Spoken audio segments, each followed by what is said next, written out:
Assalamualaikum dan selamat pagi.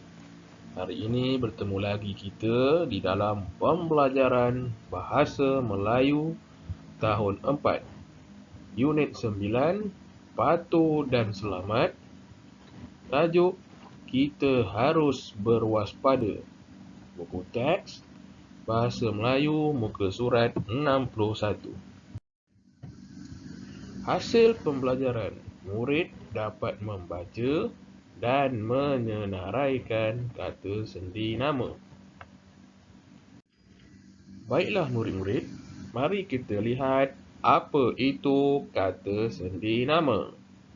Kata sendi nama ialah kata yang terletak di hadapan frasa nama ataupun di depan kata nama. Kata nama bermaksud kata panggilan bagi sesuatu benda. Contoh kata sendi nama: di, ke, oleh, daripada, dalam, pada. Ini merupakan sebahagian kata sendi nama. Kemudian, mari kita lihat kata sendi nama, penggunaan dan ayat contoh. Kata sendi nama di digunakan untuk menunjukkan tempat. Contoh, semua murid berada di kelas. Kata sendi nama ke digunakan untuk menunjukkan tempat, arah ataupun masa. Contoh ayat, kami akan hadir ke Dewan Kampung. Kata sendi nama oleh digunakan untuk menunjukkan sebab ataupun digunakan dalam ayat pasif. Ayat contoh, dia terjaga oleh kokokan ayam. Ayat contoh yang kedua, kuih dipotong oleh ibu. Ini ayat pasif. Dari kata sendi daripada untuk menunjukkan asal kejadian atau untuk menunjukkan perbandingan.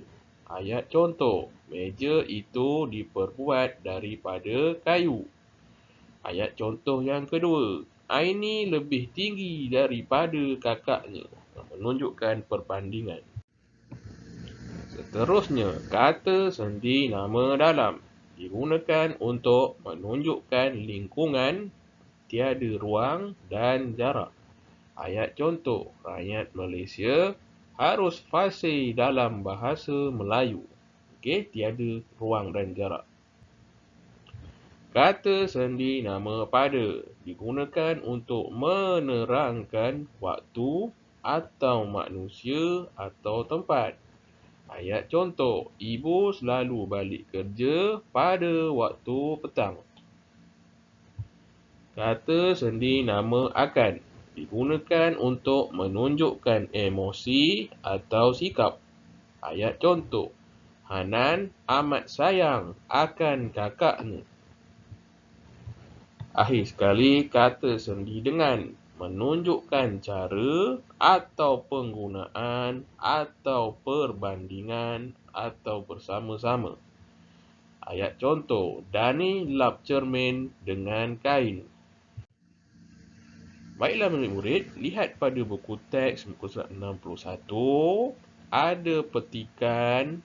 Cikgu nak kita baca bersama-sama, kamu baca bersama dengan cikgu, kemudian kenal pasti kata hubung yang terdapat di dalam petikan tersebut. Okey, sedia murid-murid? Baca bersama cikgu. Sedia? 1, 2, mula. Hadif membaca rencana di hadapan kelas. Menjaga keselamatan diri perlu diutamakan oleh setiap orang.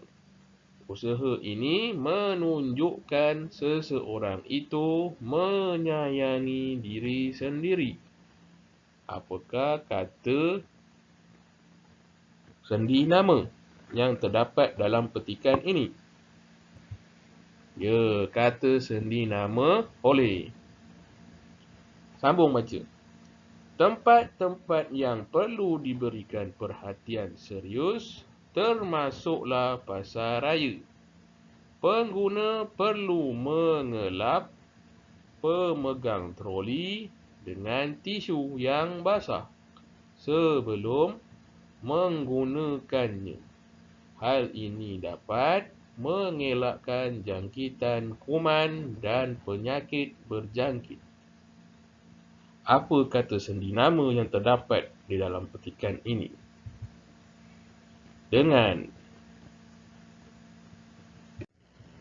Okey, baik, mari kita baca lagi. Selain itu, ibu bapa yang membawa anak kecil ke pusat dobi layan diri juga harus berwaspada.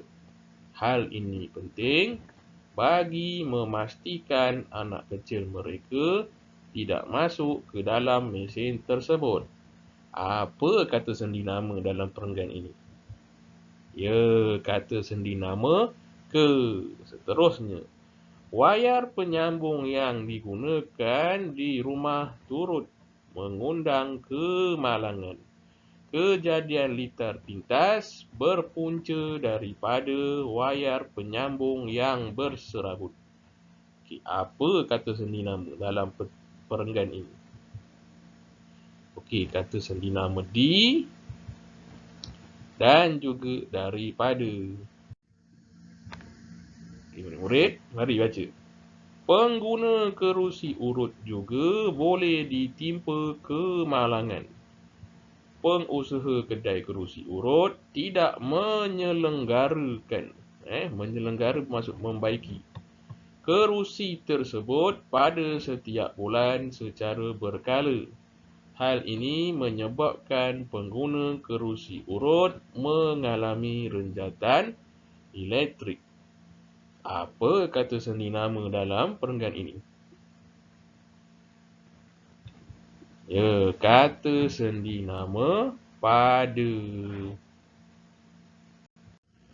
Oleh itu murid-murid, sebagai rumusan, kita harus waspada. Waspada di sini bermaksud berhati-hati. Okey. Apabila pergi ke pasar raya, nak pegang troli, pastikan lap dulu dengan tisu ataupun gunakan hand sanitizer sebelum memegang troli. Tambah-tambah pada musim pandemik COVID-19 sekarang kan. Kemudian di dobi, pastikan jaga keselamatan, terutama jika ada adik-adik yang kecil. Jangan biarkan dia bermain dengan bebas di pusat dobi layan diri. Kemudian ni di rumah pastikan awak punya sambungan wayar penyambung ini dibuat ataupun digunakan dengan kemas. Jangan guna seperti dalam gambar rajah ini. Dia boleh menyebabkan letupan dan kebakaran.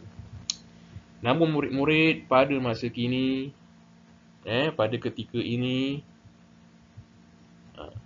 ketika musim COVID-19, amalkanlah, elakkan 3S. Elakkan di tempat sempit, elakkan tempat sesak, elakkan sembang dekat, yang mana kita semua mesti berhati-hati. Cikgu harap kamu amalkan apa yang cikgu pesan ini. Baiklah, akhir sekali buat latihan pada modul PDPR bahagian Bahasa Melayu bertarikh 27 Mei, Khamis. Kemudian, bila dah siap dalam modul PDPR tu, itu latihan menggariskan kata sendi nama dalam modul Bahasa Melayu tu. Kemudian kalau dah siap, buat latihan pada buku aktiviti Bahasa Melayu warna ungu pada muka surat 37. Hantarkan hasil kerja yang telah siap ke nombor telefon cikgu sebelum jam 5.30 petang untuk rujukan dan pelaporan. Sekiranya kamu terpaksa hantar lewat, tak ada masalah, hantarkan sahaja. Faham? Cikgu harap pada hari ini ramai yang dapat buat tugasan ini. Sekian, terima kasih. Jika ada masalah, sila hubungi cikgu.